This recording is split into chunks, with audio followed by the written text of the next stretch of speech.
Hi. അപ്പോൾ മന്ത്രങ്ങളെ പറ്റി സംസാരിക്കാം.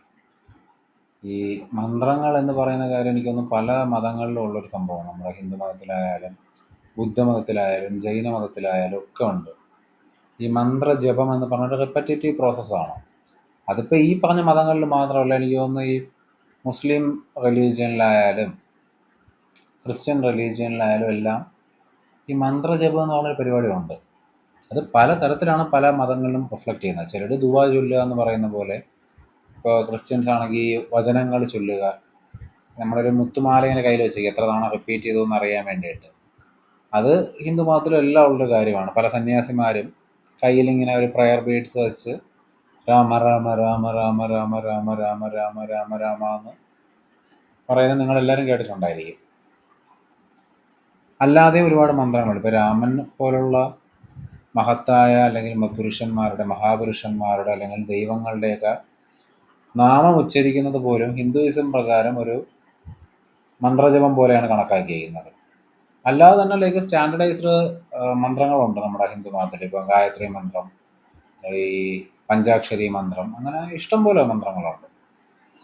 ഈ മന്ത്രങ്ങൾക്ക് ശക്തിയുണ്ടോ, മന്ത്രങ്ങൾക്ക് നമുക്ക് ബോധോദയം നേടിത്തരാൻ കഴിയും, ഇങ്ങനെ ഒരുപാട് ചോദ്യങ്ങൾ പലർക്കും ഉണ്ടെന്ന് എനിക്കറിയാം. അതിനെപ്പറ്റിയാണ് ഞാൻ ഇവിടെ സംസാരിക്കുന്നത്. അതായത് ഈ ഓരോ മന്ത്രത്തിനും പ്രത്യേകിച്ച് എന്തെങ്കിലും ഒരു ശക്തി ഉള്ളതായിട്ട് എനിക്ക് ഇന്നുവരെ ഫീൽ ചെയ്തിട്ടില്ല. അതേസമയം ബേസിക് ആയിട്ടുള്ള ചില കാര്യങ്ങൾ ഈ മന്ത്രങ്ങൾക്ക് ചെയ്യാൻ സാധിക്കുമെന്ന് എനിക്ക് ഫീൽ ചെയ്തിട്ടുണ്ട്. അതിലൊരു കാര്യം എന്താണെന്ന് വെച്ച് കഴിഞ്ഞാൽ, ഈ മന്ത്രങ്ങൾ ഇങ്ങനെ നമ്മൾ റിപ്പീറ്റ് ചെയ്യുന്നൊരു പ്രോസസ്സാണ്. അതായത് ഒരു മന്ത്രം നമ്മളിങ്ങനെ മനസ്സിൽ റിപ്പീറ്റഡായിട്ട് പറഞ്ഞുകൊണ്ടേ ഇരിക്കുകയാണ്. ഇത് ജിദ്ദു കൃഷ്ണമൂർത്തി പറഞ്ഞിട്ട് എനിക്ക് ഓർമ്മയുണ്ട്. അതിന് നിങ്ങൾക്കൊരു മന്ത്രം വേണമെന്നില്ല, ഒരു കൊക്കക്കോള എന്ന് പറഞ്ഞ വാക്കായാലും മതി. നിങ്ങൾ ആ ഒരു വാക്ക് റിപ്പീറ്റഡായിട്ട് നിങ്ങൾ മനസ്സിൽ ഇങ്ങനെ കണ്ടിന്യൂസ്ലി പറഞ്ഞുകൊണ്ടിരിക്കുമ്പോൾ അവിടെ ബേസിക്കലി സംഭവിക്കുന്നത് എന്താണെന്ന് വെച്ച് കഴിഞ്ഞാൽ, നിങ്ങളുടെ മനസ്സ് വൺ പോയിൻറ്റഡ് ആവും. അതായത് ഒരുപാട് ചിന്തകൾ ഇങ്ങനെ വന്ന് ഒഴുകിക്കൊണ്ടിരിക്കുന്ന മനസ്സിൽ ഒരൊറ്റ ചിന്തയിലേക്ക് ലോക്കലൈസ് ചെയ്യാൻ പറ്റും. അതായത് ഇങ്ങനെ ഘോഷയാത്ര പോലെ ചിന്തകൾ ഒഴുകുന്ന ഒരു സംഭവമാണ് നമ്മുടെ മനസ്സെന്ന് എല്ലാവർക്കും അറിയാം. അവിടെ ഈ ഒരു ഒറ്റ ചിന്ത, അതായത് ഈ ഒരു ഒറ്റ വാക്ക്, അത് ഏത് തരം മന്ത്രമായാലും ഏത് വാക്കായാലും ഏത് ദൈവത്തിൻ്റെ പേരായാലും അതിലേക്ക് നമുക്ക് ലോക്കലൈസ് ചെയ്യാൻ പറ്റും. അപ്പോൾ അത് മനസ്സിനെ ഡള്ളാക്കുന്ന ഒരു പ്രോസസ്സാണെന്ന് ജിദ്ദു കൃഷ്ണമൂർത്തി പറഞ്ഞ് ഞാൻ കേട്ടിട്ടുണ്ട്. എന്നാൽ ഞാൻ മനസ്സിലാക്കുന്നത് എന്താണെന്ന് വെച്ച് കഴിഞ്ഞാൽ, അതുകൊണ്ട് ബോധോദയം നേടാനായില്ലെങ്കിൽ പോലും അതിന് വേറെ ചില കാര്യങ്ങൾ സാധിക്കാൻ സാധിക്കും. നിങ്ങൾ കണ്ടിട്ടുണ്ടോ എന്ന് എനിക്കറിയില്ല. ഈ ലക്ഷക്കണക്കിന് തവണ മന്ത്രങ്ങൾ ഉരുവിടുന്ന അങ്ങനത്തെ ചില യാഗങ്ങളും ചില പൂജകളും അല്ലെങ്കിൽ ചില സ്പിരിച്വൽ പ്രാക്ടീസുകളൊക്കെ ഉണ്ട്. അതൊക്കെ കഴിഞ്ഞ് അത് ചെയ്ത് കഴിഞ്ഞ് അത് ഒരു ഗുഹയിലിരുന്ന ഒരാൾ ഒരു 3 ലക്ഷം തവണ ഒരു ഗായത്രി മന്ത്രം ഉരുവിട്ട് കഴിഞ്ഞാൽ അത് കഴിഞ്ഞ് ഒരു പുറത്തേക്ക് വരുമ്പോൾ അവരുടെ മുഖം തന്നെ കാണാൻ വളരെ പ്രസന്നമായിരിക്കും. അവരുടെ അടുത്തൊരു ലൈറ്റ് നമുക്ക് ഫീൽ ചെയ്യും. അവരൊരു പുത്തൻ വെളിച്ചം നേടിയതുപോലെ നമുക്ക് തോന്നും. അത് ആ മന്ത്രത്തിൻ്റെ ശക്തിയാണോ എന്ന് ചോദിച്ചു കഴിഞ്ഞാൽ എനിക്ക് തോന്നുന്നില്ല. ഞാൻ മനസ്സിലാക്കുന്നത് ലൈക്ക് ചിന്തകളിങ്ങനെ അപ്പ് ആൻഡ് ഡൗൺ ആയിട്ട് ഇങ്ങനെ ഓടിക്കൊണ്ടിരിക്കുകയല്ലേ, അതിലേക്ക് പോവാതെ അവരൊരു ചിന്തയിൽ തന്നെ മനസ്സിനെ പിടിച്ചു നിർത്തുമ്പോൾ, ആ ഒരു ലോക്കലൈസ്ഡ് വൺ പോയിൻറ്റഡ് ആയിട്ട് മനസ്സ് മാറുമ്പോൾ, മറ്റ് മോശം ചിന്തകളില്ലാതിരിക്കുമ്പോൾ അവരുടെ മനസ്സിന് ഒരു സ്റ്റെബിലിറ്റി ഉണ്ടാകും. അതായത് നമ്മുടെ മനസ്സിൽ പലതവണയായിട്ട് ഈ നല്ലതും ചീത്തയെന്നും നമ്മൾ തന്നെ വാലിഡേറ്റ് ചെയ്യുന്ന പല ചിന്തകളും ഇങ്ങനെ അപ്പ് ആൻഡ് ഡൗൺ ആയിട്ട് റൈസ് ചെയ്തുകൊണ്ടേയിരിക്കും. അത് നമ്മുടെ ചുറ്റിനും ഉണ്ടാകുന്ന വൈബ്രേഷൻസിനും ആംബിയൻസിനും ഒരു വ്യത്യാസം ഉണ്ടാകും. അതേസമയം ഈ ഒരൊറ്റ മന്ത്രം നമ്മളിങ്ങനെ റിപ്പീറ്റഡ്ലി പറയുമ്പോൾ ആ ഒരു വാക്ക് മോസ്റ്റ് പ്രോബബിളി ഇപ്പോൾ ഹിന്ദു മതത്തിലെ പല മന്ത്രങ്ങൾക്കും കേൾക്കാൻ തന്നെ ഒരു സുഖം ഉണ്ടാകും. ചില വാക്കുകൾ അത് കേൾക്കുമ്പോൾ തന്നെ അതിൻ്റെ വൈബ്രേഷൻ നമുക്ക് ഫീൽ ചെയ്യും. അത് ഇങ്ങനെ കണ്ടിന്യൂസ്ലി ചെയ്യുമ്പോഴത്തേക്കും, പ്രത്യേകിച്ചും അതൊരു നല്ല കാര്യമാണ് ഈ മന്ത്രം എന്നൊരു ധാരണ നമ്മുടെ ഉള്ളിലും കൂടി ഉണ്ടെന്നുണ്ടെങ്കിൽ, നമുക്ക് ആ ഒരു പോസിറ്റീവ് വൈബ്രേഷൻ നമ്മുടെ ചുറ്റിനും ക്രിയേറ്റ് ചെയ്യാൻ സാധിക്കും. അതാണ് അവിടെ സംഭവിക്കുന്നത്. പക്ഷെ അതുകൊണ്ട് ആർക്കും ബോധോദയം കിട്ടുന്നൊരു തെറ്റിദ്ധാരണയൊന്നും എനിക്കില്ല. കാരണം അങ്ങനെയാണെന്നുണ്ടെങ്കിൽ എനിക്ക് തോന്നുന്നു ഇവിടെ ഈ പ്രീസ്റ്റായിട്ടുള്ള ആളുകൾ അല്ലെങ്കിൽ ഈ അമ്പലത്തിലൊക്കെ പൂജാരിമാർ, ഇവരൊക്കെ ലക്ഷക്കണക്കിന് തവണ റിപ്പീറ്റഡായിട്ട് ഈ മന്ത്രം ജപിക്കുന്ന ആളുകളാണ്. അങ്ങനെയാണെന്നുണ്ടെങ്കിൽ ഈ കാറ്റഗറിയിൽപ്പെട്ട ആളുകളെല്ലാവരും ബോധോദയം നേടിയിരിക്കണം. അത് തന്നെ ഒരു ലക്ഷക്കണക്കിന് ആൾക്കാരുണ്ട് നമ്മുടെ ലോകത്ത്. അങ്ങനെയാണെങ്കിൽ ലോകത്ത് ലക്ഷക്കണക്കിന് ബോധോദയം നേടിയ മനുഷ്യർ ഇപ്പോഴും ഉണ്ടാവേണ്ടതാണ്. പക്ഷെ അങ്ങനെ ഇല്ല. വളരെ ചുരുക്കം പേരാണ് നമ്മളടുത്തുള്ളത്. ഈ ലക്ഷക്കണക്കിനല്ല, കോടിക്കണക്കിന് തവണ മന്ത്രം ഉരുവിട്ടിട്ട് പോലും ഒരു സ്പിരിച്വൽ പ്രോഗ്രസ്സും ഇല്ലാത്ത ആളുകളെ നിങ്ങൾ ഒരിക്കലെങ്കിലും ജീവിതത്തിൽ കണ്ടിട്ടുണ്ടാവും, നിങ്ങൾ ഈ പാതയിലൂടെ സഞ്ചരിക്കുന്ന ഒരു വ്യക്തിയാണെങ്കിൽ. അതിന് കാരണമായിട്ട് ഞാൻ മനസ്സിലാക്കുന്നത് എന്താണെന്ന് വെച്ച് കഴിഞ്ഞാൽ, ഈ നമ്മൾ ആദ്യം ഒരു മന്ത്രം ജപിക്കുമ്പോൾ അല്ലെങ്കിൽ എന്തെങ്കിലും ഒരു വാക്ക് നമ്മൾ റിപ്പീറ്റഡ്ലി പറയുമ്പോൾ നമുക്കൊരു ബോധമുണ്ടാവും, ഒരു അവയർനെസ് ഉണ്ടാവും. പിന്നെ നമ്മൾ ചെയ്യുന്ന എല്ലാ ആക്ടിവിറ്റിയും പോലെ ഇത് ഒരു ഓട്ടോമാറ്റിക് പ്രോസസ്സായിട്ട് മാറുകയാണ്. അതായത് നമ്മൾ എന്ത് ചെയ്യുന്നു നമ്മൾ തന്നെ അറിയാതെ, ലൈക്ക് എന്താ പറയുക, രാവിലെ എണീച്ച് പല്ല് തേക്കുമ്പോൾ പല്ല് തേക്കുന്നത് നമ്മൾ അറിയുക പോലും ചെയ്യാതെ ചെയ്യുന്നത് പോലെ ഈ മന്ത്രം ജപം ഒരു റിപ്പീറ്റഡ് കാര്യമായിട്ട് മാറിയാൽ ഒരു ബെനിഫിറ്റും ഇല്ല. It's A waste of time എന്നാണ് എനിക്ക് പറയാനുള്ളത്. അതേസമയം നിങ്ങൾ ഒന്നാമത്തെ മന്ത്രം ചൊല്ലുമ്പോൾ നിങ്ങൾക്കൊരു ബോധമുണ്ടെങ്കിൽ, നിങ്ങൾ അതിനെപ്പറ്റി അവെയറാണ്, നിങ്ങളത് ശ്രദ്ധിക്കുന്നുണ്ടെങ്കിൽ നിങ്ങളുടെ ഉള്ളിൽ നിന്ന്, അത് നിങ്ങളുടെ 1,00,000-ാമത്തെ മന്ത്രത്തിൽ നിങ്ങൾക്കുണ്ടെന്നുണ്ടെങ്കിൽ ഡെഫിനറ്റ്ലി ഒരു ചേഞ്ച് ഉണ്ടാവും. പക്ഷെ അപ്പോഴും ബോധോദയം എന്ന് പറയുന്നിടത്ത് ഈ ചിന്തകളുടെ ഒരു സെറ്റിൽ ഡൗൺമെൻറ്റ് അല്ലെങ്കിൽ ചിന്തകളിൽ നിന്ന് ഒട്ടും ഐഡൻറ്റിഫിക്കേഷൻ ഇല്ലാതാവുന്ന ഒരു സിറ്റുവേഷനാണ്. ആ ഒരു സിറ്റുവേഷനിലേക്ക് എത്താൻ മന്ത്രജപം കൊണ്ട് ടോട്ടലി സാധിക്കില്ല. കാരണം ഇതൊരു സ്റ്റാർട്ടിങ് ആണ്. നമ്മുടെ ഒരുപാട് ചിന്തകളിൽ നിന്ന് പിടിവിട്ട് ഇങ്ങനെ ആടി ഉലഞ്ഞുകൊണ്ടിരിക്കുന്ന മനസ്സിനെ ഒരു പിടി കൊടുത്ത്, അതായത് എന്താ പറയുക, ഈ ആന ഇങ്ങനെ പോകുമ്പോൾ, റോഡിലൂടെ നടന്നു പോകുമ്പോൾ, നിങ്ങൾ ശ്രദ്ധിച്ചിട്ടുണ്ടോ എന്ന് എനിക്കറിയില്ല, തുമ്പിക്കൈ ഇങ്ങനെ ആട്ടിയാണ് പോകുന്നത്. അപ്പോൾ ചിലപ്പോൾ പാപ്പാൻ ഒരു ചങ്ങലയോ ഒരു പട്ടയോ എന്തെങ്കിലും എടുത്ത് ഈ ആനയുടെ തുമ്പിക്കൈയിൽ കൊടുക്കും. അതിങ്ങനെ ആ തുമ്പിക്കൈയിൽ അതിങ്ങനെ പിടിച്ചുകൊണ്ട് നടക്കുമ്പോൾ ഒരു സ്റ്റെബിലിറ്റി, ഈ ആട്ടം നിൽക്കും തലയുടെ, ഒരു സ്റ്റെബിലിറ്റി, ഒരു ആങ്കറിങ് കിട്ടും. അതായത് ഒരു ഹോൾഡ് ഓൺ ചെയ്യാനുള്ള ഒരു പിടിവള്ളിയായിട്ട് അത് മാറും. ഇത് തന്നെയാണ് മന്ത്രം, അല്ലെങ്കിൽ എന്ത് തരം വാക്കായാലും നിങ്ങൾ എന്ത് വാക്കിന് പ്രത്യേകത ഉണ്ടെന്ന് വിചാരിക്കുന്നത് അതിനൊരു മന്ത്രമായിട്ട് മാറാൻ സാധിക്കും. ഈ ഓം എന്ന് പറയുന്ന വാക്കിന് ഒരുപാട് പ്രത്യേകത പലരും പറയുന്നുണ്ട്. ഈ ആദിയിലുണ്ടായ ആദ്യ വാക്കായിട്ടാണ് ഓമിനെ കാണുന്നത്. ആദ്യ വാക്കെന്നും പറയാൻ പറ്റില്ല, ആദ്യ ശബ്ദം, അതായത് ശൂന്യത. അത് എല്ലായിടത്തും എപ്പോഴും ഉള്ളത് ശൂന്യതയാണ്, നത്തിങ്നെസ്. അതിൽ നിന്ന് പിന്നെ ശബ്ദമുണ്ടായി, പിന്നീട് രൂപം, ഭാവം അങ്ങനെയൊക്കെ ഉണ്ടായെന്നാണ് പറയുന്നത്. ഇപ്പോൾ മെറ്റീരിയലിൽ ഇതൊക്കെ ഉണ്ടാകുന്നതിന് മുമ്പേ ആദ്യം സൈലൻസും ഈ ഫിസിക്കൽ റിയാലിറ്റിക്ക് മുമ്പ് ആദ്യം ഉണ്ടായ ശബ്ദവുമായി പറയുന്നു. അപ്പോൾ ഏറ്റവും ആദ്യം ഉണ്ടായ ശബ്ദമായി പറയുന്നതാണ് ഓം എന്ന് പറയുന്നത്. അതുകൊണ്ടായിരിക്കും ഹിന്ദു മതത്തിലും ബുദ്ധമതത്തിലും ഒക്കെ മിക്കവാറും എല്ലാ മന്ത്രങ്ങളും തുടങ്ങുന്നത് ഓം എന്ന് പറയുന്ന വാക്ക് ഉപയോഗിച്ചുകൊണ്ടാണ്. ഓം പത്മസംഭവായ നമ, ഓം ശിവായ നമ, അങ്ങനെ പലതും നമ്മൾ കണ്ടിട്ടുണ്ടായിരിക്കുമല്ലോ. ശരിക്കും ഞാൻ പറഞ്ഞു കഴിഞ്ഞാൽ നിങ്ങൾക്ക് നിങ്ങളുടെ പേര് വെച്ചും ഒരു മന്ത്രം ഉണ്ടാക്കാം. ഇപ്പം നിങ്ങളുടെ പേര് ആദിത്യൻ എന്നാണെങ്കിൽ ഓം ആദിത്യായ നമ. എനിക്ക് തോന്നുന്നു ഭഗവാൻ ഇത് സൂര്യഭഗവാനുമായി ബന്ധപ്പെട്ട് ഓൾറെഡി ഓം ആദിത്യായ ഭഗവാൻ മന്ത്രം ഉണ്ടെന്ന് തോന്നുന്നു, അറിയില്ല എനിക്ക്. നിങ്ങൾക്ക് ബേസിക് ഐഡിയ മനസ്സിലായി കാണുമല്ലോ.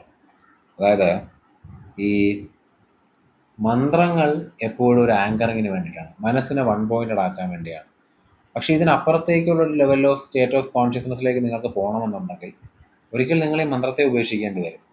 കാരണം നിങ്ങൾ ഈ റിപ്പീറ്റഡായിട്ട് കാലങ്ങളോളം അല്ലെങ്കിൽ വർഷങ്ങളോളം ഉരുവിടുന്ന മന്ത്രത്തിൽ നിങ്ങൾ അറ്റാച്ച്ഡായി ആ മന്ത്രത്തിൽ കടിച്ചു തൂങ്ങി കിടന്നാൽ ചിലപ്പോൾ നിങ്ങൾക്ക് ഒരു മെച്ചം ഉണ്ടാവില്ല സ്പിരിച്വലി. അതുപോലെ തന്നെ ശാന്തത എന്ന് പറയുന്നൊരു സ്റ്റേറ്റ് ഉണ്ടല്ലോ മനസ്സിന്. ഈ മനസ്സ് ശാന്തമായിരിക്കുമ്പോഴാണ് അവിടെ അത്ഭുതങ്ങളും സത്യത്തിൻ്റെ ഒരു പൂവിരിയലും ഒക്കെ സംഭവിക്കുന്നത്. അപ്പം മനസ്സിനെ ശാന്തമാക്കുക എന്ന് പറയുന്നതാണ് ഏറ്റവും പ്രധാനം. നിങ്ങൾക്കൊരു മന്ത്രം ഉച്ചരിക്കുമ്പോൾ ശാന്തത ഉണ്ടാകുന്നുണ്ടെങ്കിൽ, അതായത് നിങ്ങൾ സ്ഥിരമായിട്ടൊരു മന്ത്രം ജപിക്കുമ്പോൾ അല്ലെങ്കിൽ ഒരു ദൈവത്തിനെ പറ്റി ദൈവത്തിൻ്റെ നാമം ഉച്ചരിക്കുമ്പോൾ നിങ്ങൾക്ക് ശാന്തത ഉണ്ടാകുന്നുണ്ടെങ്കിൽ, നിങ്ങൾക്ക് നിങ്ങളുടെ ഉള്ളിൽ സമാധാനം ഉണ്ടാകുന്നുണ്ടെങ്കിൽ ഒബിയസ്ലി അതൊരു നല്ല കാര്യമാണ്.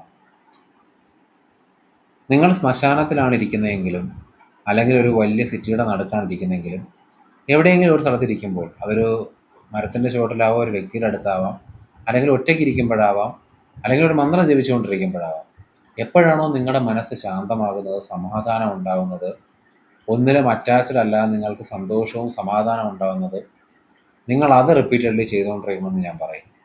കാരണം അങ്ങനെ ഒരു സ്റ്റേറ്റ് ഓഫ് മൈൻഡ് അല്ലെങ്കിൽ അങ്ങനെ ഒരു സ്റ്റേറ്റ് നിങ്ങളുടെ ബീയിങ്ങിൽ, നിങ്ങളുടെ അസ്തിത്വത്തിൽ ഉണ്ടാകുമ്പോഴാണ് അവിടെ യാഥാർത്ഥ്യം വിടരുന്നത്. സോ ബേസിക്കലി മന്ത്രജപം നിങ്ങൾക്ക് സമാധാനം തരുന്നുണ്ടെങ്കിൽ നിങ്ങൾക്ക് അത് റിപ്പീറ്റ് ചെയ്യുന്നതിൽ യാതൊരു തെറ്റുമില്ല. ഇനി അത് ഏത് മന്ത്രമായാലും ഒരു വിഷയമല്ല. ഈ ഹിന്ദു ഒരു കൺസെപ്റ്റുകളിൽ പലപ്പോഴും ഞാൻ പറഞ്ഞു കേട്ടുള്ളതാണ്, ഇപ്പം മന്ത്രോപദേശം ഗുരുവിൻ്റെ കയ്യിൽ നിന്ന് നേടണമെന്ന്. ഈ മന്ത്രോപദേശം ഗുരുവിൻ്റെ കയ്യിൽ നിന്ന് നേടിയാൽ എന്തോ പ്രത്യേകത ഉണ്ടെന്ന് പൊതുവേ ഒരു ധാരണ ഉണ്ട്. അത് സത്യമാണെന്ന് ഞാൻ വിചാരിക്കുന്നില്ല. നമുക്ക് ആ വ്യക്തി ഇപ്പം പറയും, മന്ത്രം എന്ത് തന്നെ ആയാലും അത് ഏത് ഗുരു തരുന്നു എന്നുള്ളതിലാണ് കാര്യം. അതായത് മന്ത്രത്തിന് പ്രത്യേകിച്ച് പ്രത്യേകതയൊന്നുമില്ല. ഗുരു തരുന്നത് കൊണ്ട് ആ മന്ത്രത്തിനൊരു പ്രത്യേക ഹൈലൈറ്റും ഉണ്ടാവില്ല. അതേസമയം നമ്മുടെ വിശ്വാസത്തിനൊരു ശക്തിയുണ്ട്. അതായത് ഈ എൻ്റെ ഗുരു, അല്ലെങ്കിൽ ഞാൻ വിശ്വസിക്കും, ഞാൻ ദൈവമായി കാണുന്ന എൻ്റെ ഗുരുവാണ് ഇത് തരുന്നത് എന്നുള്ള നമ്മുടെ തിരിച്ചറിവ്, ഗുരു ഇതെനിക്ക് പകർന്നു തന്നത് കൊണ്ട് ഇതെന്നെ രക്ഷിക്കുകയും എനിക്ക് അത്ഭുത സിദ്ധികൾ തരികയും അല്ലെങ്കിൽ എനിക്ക് സമാധാനം നേടിത്തരികയും ചെയ്യുമെന്ന് ഒരു വിശ്വാസം നിങ്ങളുടെ ഉള്ളിലുണ്ടെങ്കിൽ അത് തീർച്ചയായും നിങ്ങളുടെ മന്ത്രത്തിനൊരു പ്രത്യേകത കൊടുക്കും. പക്ഷെ അപ്പോഴും ഞാൻ പറയാം, മന്ത്രം അതിൻ്റെ ഒരു അൾട്ടിമേറ്റം ആണെന്ന് ഞാൻ വിചാരിക്കുന്നില്ല. ഒരു മന്ത്രത്തിൽ പോലും ഹോൾഡ് ഓൺ ചെയ്യാതെ പ്യുവർ ബ്ലിസ്സിലേക്ക് എത്താൻ നിങ്ങൾക്ക് സാധിക്കണം. ഈ ഒരു കാര്യം കൂടെ പറയാം. ഈ മന്ത്രങ്ങൾ സ്ഥിരമായി ഉരുവിടുന്നവർക്ക് എന്തെങ്കിലും അത്ഭുത സിദ്ധികൾ കിട്ടുമോ, അല്ലെങ്കിൽ ഓരോ പ്രത്യേകതരം മന്ത്രം പറയുമ്പോൾ എൻ്റെ ജീവിതത്തിൽ പണം ഉണ്ടാകുമോ, അല്ലെങ്കിൽ എനിക്ക് എന്തെങ്കിലും അത്ഭുതകരമായ കാര്യങ്ങൾ സംഭവിക്കും, അല്ലെങ്കിൽ സിദ്ധികൾ കിട്ടുമോ എന്നൊക്കെ ഒരു ചോദ്യം എല്ലാവരുടെ ഉള്ളിലുണ്ട്. ബേസിക്കലി നിങ്ങൾ മനസ്സിലാക്കേണ്ട ഒരു കാര്യം, അങ്ങനെ ഒരു പവർ മന്ത്രങ്ങൾക്കുണ്ടെങ്കിൽ ഈ മന്ത്രങ്ങൾ പലതും സ്ഥിരമായി ഉച്ചരിക്കുന്ന ഈ അമ്പലത്തിലെ പൂജാരിമാർക്കോ അല്ലെങ്കിൽ ആശ്രമത്തിൽ, എന്തിനാ ഇപ്പോൾ എനിക്കൊന്നൊരു ബ്രാഹ്മൺ ഫാമിലിയിൽ അല്ലെങ്കിൽ അഗ്രഹാരത്തിലൊക്കെ ജീവിക്കുന്ന ആളുകൾ പലരും അവരുടെ വിശേഷപ്പെട്ട ദിവസങ്ങളിൽ, അല്ലെങ്കിൽ പണ്ട് കാലത്ത് സ്ഥിരമായി എല്ലാവരും രാവിലെ ബ്രഹ്മമുഹൂർത്തത്തിൽ എണീച്ച് മണിക്കൂറുകളോളം നിർത്താതെ മന്ത്രം ജപിക്കുമായിരുന്നു. അപ്പോൾ അവർക്കെല്ലാവർക്കും സിദ്ധി കിട്ടുകയും അത്ഭുത ശക്തികൾ ഉണ്ടാവുകയൊക്കെ വേണമായിരുന്നു. അങ്ങനെ ഉണ്ടായതായി ഞാൻ ഇന്നുവരെ കണ്ടിട്ടില്ല, നിങ്ങളാരും കണ്ടിരിക്കാനും വഴിയില്ല. പക്ഷേ മിറാക്കിൾസിനെ പറ്റി ഞാൻ മുമ്പ് ഒരു വീഡിയോയിൽ പറഞ്ഞതുപോലെ തന്നെ മിറാക്കിൾസ് എപ്പോഴും എവിടെയും സംഭവിക്കാം.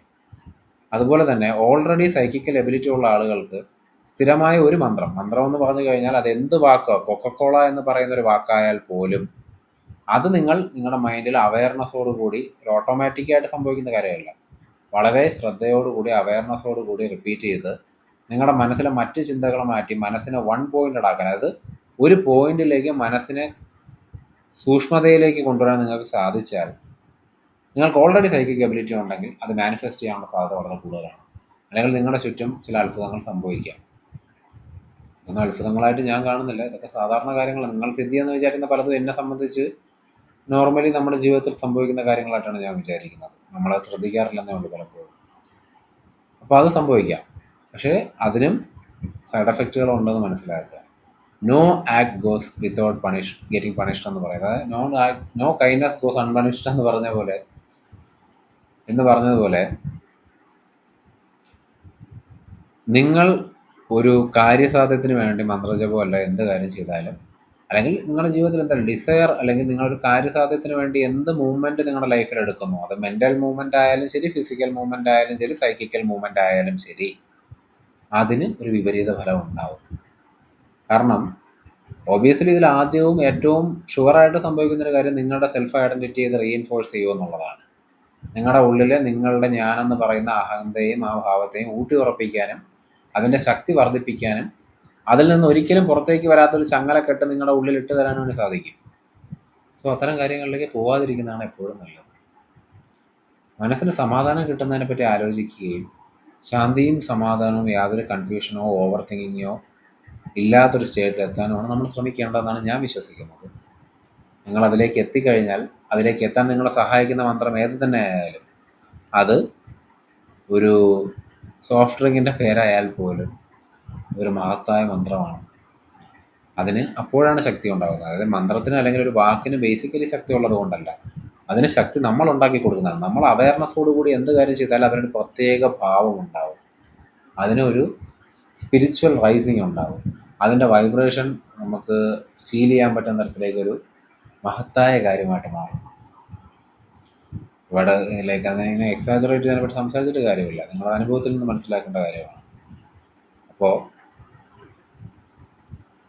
സൈലൻസിനാണ് ശരിക്കും പറഞ്ഞ വില, നിശബ്ദതയ്ക്കാണ് ശരിക്കും വാല്യൂ ഉള്ളത്.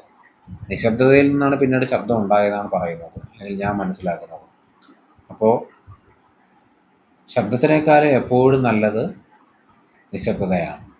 ശബ്ദത്തിൽ നിന്ന് പിന്നെ ഭാഷയുണ്ടായി, ഭാഷയിൽ നിന്നുണ്ടായ വാക്കുകളാണ് പലതും നമ്മൾ ഉപയോഗിക്കുന്ന മന്ത്രങ്ങളിലുള്ളത്. അതിനേക്കാളും എപ്പോഴും മികച്ചത് സൈലൻസാണ്. ഒരു വാക്ക് മനസ്സിൽ റിപ്പീറ്റ് ചെയ്യുന്നതിനേക്കാൾ കൂടുതൽ ഏറ്റവും നല്ലത് മനസ്സ് ശാന്തമായിരിക്കുന്നതും സൈലൻസിലിരിക്കുന്നതുമാണ്. അത് നിങ്ങൾ മറക്കാതിരിക്കുക. Thank you.